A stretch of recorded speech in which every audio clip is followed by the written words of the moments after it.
It's 2.2 million, not billion. So let's go back to the underlying, to that need. So that need continues, even though the COVID deaths have dropped dramatically.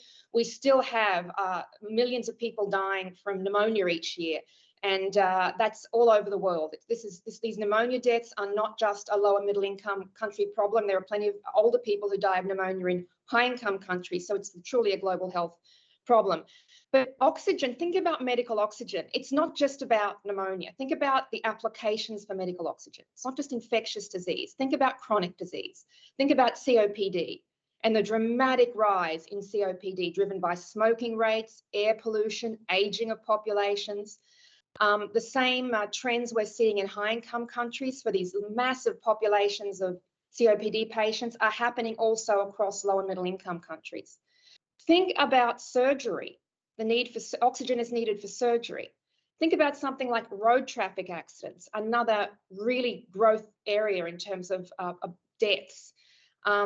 Surgery is not done safely without oxygen, so it's needed there as well.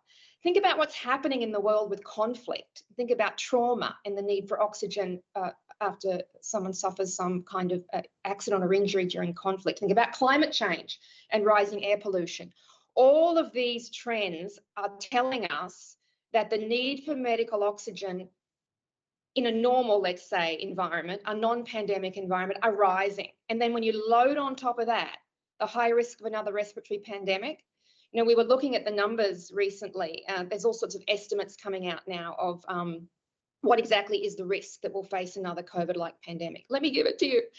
There's a 66% chance that we'll face another COVID-like pandemic in our lifetimes that would kill 10 million or more people. That's a really high risk. So we know this will happen again. It's just a matter of when. So for that reason as well, countries need to, although they might feel COVID is behind them, they need to get into the mindset, we've got to prepare for the next one. We have to serve our underlying patient need now, which is growing, and we need to make sure we have surge capacity for when the next respiratory pandemic hits. Now, I know there's been some terrific support, and more than $1 billion, I mentioned, from a number of the global health agencies. But we also know that's just a tip of the iceberg. It sounds like a big number, but because the oxygen gaps were so massive, I mean, most of the countries in lower middle income countries, which is most countries, did not have sufficient quantities of medical oxygen. So we know there was already a massive gap. And even with that 1 billion, it's just taken the edge off a massive problem. So we need to keep going. And we're lucky now. We'll talk, I think, a little bit later. There's a massive opportunity now. We're in good shape to keep going. We have some new institutions. We have some new funding sources.